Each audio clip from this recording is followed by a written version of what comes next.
It's all right there in the indictment, day by day, hack by hack, theft by theft, how agents of the Russian intelligence service, the GRU, set out in the spring of 2016 to steal the election for Donald Trump.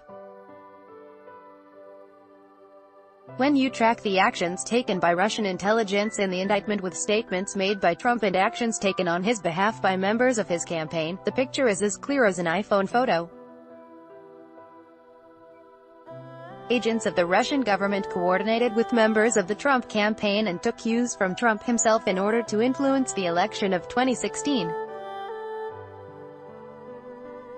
In announcing the indictment, Deputy Attorney General Rod Rosenstein may have refused to point to a victim of the Russians' crimes other than to say it was America itself, but the intent of the Russians was clear. They took active measures over a period of at least 9 months to aid the campaign of Donald Trump and to damage the campaign of Hillary Clinton. They stole the election for Donald Trump, and he helped them do it. Sponsored. This article first appeared in Salon from paragraph 20 of the indictment. The object of the conspiracy. The object of the conspiracy was to hack into the computers of U.S. persons and entities involved in the 2016 U.S. presidential election, steal documents from those computers, and stage releases of the stolen documents to interfere with the 2016 U.S. presidential election. The indictment is breathtaking in the specificity of the crimes it outlines, how those crimes were committed, and by whom. Beginning by at least March 2016, the conspirators targeted over 300 individuals affiliated with the Clinton campaign, DCCC, and DNC, the indictment alleges. Nowhere does it say that individuals affiliated with the Trump campaign were targeted. Only Democrats. For example, the indictment spells out that, on or about March 19, 2016, defendant, Alexei Viktorovich Lukashev and his co-conspirators created and sent a spear-phishing email to the chairman of the Clinton campaign.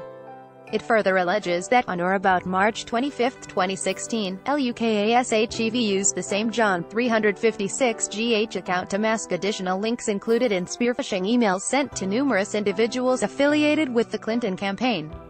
Let's have a look at what else was going on in March of 2016. On March 29, 2016, Trump hired Paul Manafort as his convention manager. His deputy, Rick Gates, joined the campaign with him.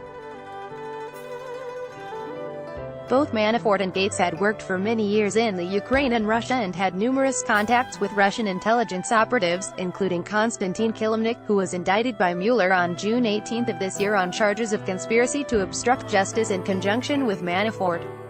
Kilimnik worked with and for Oleg Deripaska, a Russian oligarch close to Russian President Vladimir Putin. Kilimnik was a cutout for Manafort, with Deripaska was used by Manafort to offer briefings about the Trump campaign to the Russian oligarch, and discussed the Russian hacking of DNC emails with Manafort. The indictment goes into fantastic detail about how the Russian intelligence operatives accessed Clinton campaign and DNC emails throughout March of 2016.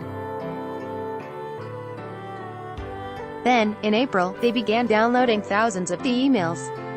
The indictment says that, on or about April 22, 2016, the conspirators compressed gigabytes of data from DNC computers, including opposition research.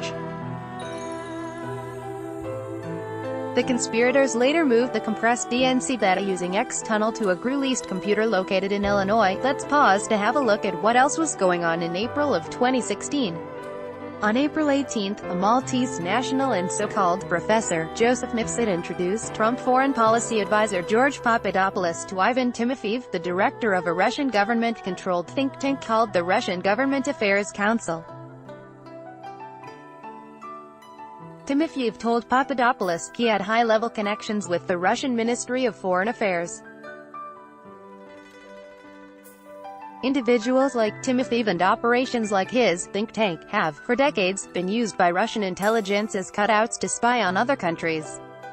On April 25, Papadopoulos reported to Trump campaign advisor Stephen Miller about his contacts with various Russians, including Timofeyev. On April 26, Trump gave a speech at Trump Tower after his victories in 5 East Coast primaries. Seemingly out of nowhere, he told the crowd, "We're going to have a great relationship with Trump and Russia." Also on April 26, Papadopoulos sat down to breakfast in London with his friend Joseph Mifsud, who announced that he had just returned from Moscow where he had meetings with high-level officials of the Russian government. He told his young charge Papadopoulos that the Russians informed him they had dirt on Hillary Clinton in the form of thousands of emails, and that they were prepared to help disseminate the dirt. Papadopoulos was indicted and pled guilty to the charge of lying to the FBI when he was questioned about the meetings he had with Mifsud and Russians. Beginning in May and continuing through the end of the election campaign, the Russian intelligence agents charged in the indictment created several different operations to release emails stolen from the Clinton campaign, the DNC and the DCCC, the Democratic Congressional Campaign Committee. Although the indictment does not name WikiLeaks, it talks about the Russians contacting a third party to release documents, and they created two of their own operations, DCLeaks.com and Guccifer 2.0, which they used to release Democratic documents damaging to the Clinton campaign.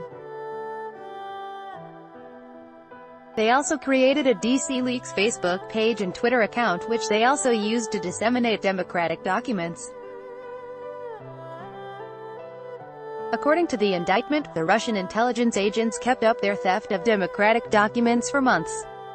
But after going into elaborate detail about how the hacks were accomplished, which email accounts were spearphished, how they set up fake email accounts to access more than 30 Clinton campaign accounts, how they inserted malware into DCCC accounts, and how they used their access to DCCC accounts to access the DNC server, the indictment suddenly stops being specific and devotes paragraph 22 to make this allegation. The conspirators spearphished individuals affiliated with the Clinton campaign throughout the summer of 2016. For example, on or about July 27, 2016, the conspirators attempted after hours to spearphish for the first time email accounts at a domain hosted by a third-party provider and used by Clinton's personal office. At or around the same time, they also targeted 76 email addresses at the domain for the Clinton campaign. Four things stand out about paragraph 22. The first is the date, July 27, 2016. Let's have a look at what else was going on the same day. On July 27, at a press conference, seemingly out of the blue, Trump said, "Russia, if you're listening, I hope you're able to find the 30,000 emails that are missing," referring to the so-called missing emails from the private server Hillary Clinton used while serving as Secretary of State. Which brings us to standout thing number 2, the spearphishing done by the Russian intelligence operatives was done after hours. At no other point in the indictment does the Mueller team refer to what time of day other hacking was done. Trump's press conference was in New York at about noon. That's 7 p.m. in Moscow. Russia was listening, all right. They started hacking immediately after Trump's call out to them. After hours. Standout thing number 3 is the citation that the spearphishing was for the first time. In other words, never before had the Mueller team detected that the Russian intelligence team had spearphished this specific target, even though they had by now been at the business of hacking the Democrats' emails for 5 months. Standout thing number 4 is the spearphishing target, a domain hosted by a third-party provider and used by Clinton's personal office. This is an obvious reference to Hillary Clinton's personal email server, the one to which Trump was directing the Russians and from which the so-called 30,000 emails had been deleted. So far, 25 Russian citizens have been indicted for seeking to aid Donald Trump in his campaign against Hillary Clinton in 2016. Mueller isn't saying that Trump had the assistance of 25 folks from Utah, or Iowa, or 25 New Yorkers he hired from a temporary help agency in the city, or even 25 citizens of the United Kingdom or France. 25 Russians have been indicted for helping to elect Donald Trump. 12 of them are active Russian intelligence agents. 13 of them worked for something called the Internet Research Agency LLC, described in the indictment handed down in February as a Russian organization engaged in operations to interfere with elections and political processes. Clearly, the indictment issued by special counsel Robert Mueller yesterday is saying that right after Trump called on Russia to find the 30,000 emails that are missing, the Russians did just that. They went looking for those emails by going after Clinton's personal email server. If that's not collusion with the Russians to hack Hillary Clinton's emails, I don't know what is.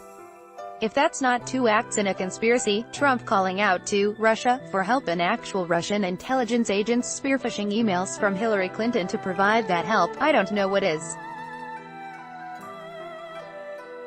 If the indictment handed down yesterday by the grand jury being run by special counsel Mueller doesn't allege, albeit in a roundabout way, that Russia conspired with Trump to steal the election of 2016, I don't know what it does. Anybody who gets elected to office in this country with the help of the intelligence agents of a foreign power has been elected illegitimately. It's not a tough call. Donald Trump is president because Vladimir Putin wanted him to be. He acts like he owes Putin every single day. 12 agents of the Russian intelligence service, the GRU, didn't do all that spearphishing and email disseminating all by themselves. They did it on orders from Putin. That's why Trump owes Putin. Read it for yourself. It's right there in the indictment.